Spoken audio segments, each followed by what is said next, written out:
How to update Roblox on PC or laptop. First, open Microsoft Store on your PC or laptop. In the search bar, type Roblox and find the version you have installed. If an update is available, you'll see an update option. Click on it to update. If there is no update button, your Roblox is already up to date.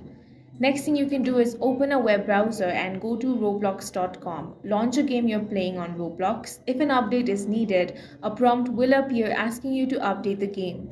If updating through browser doesn't work, go to add or remove programs in your PC settings, find Roblox in the list, click the three dots and select uninstall.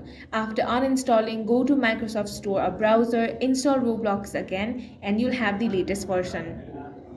That's all for this video. If you found it useful, make sure to hit the like button and subscribe for more videos like this.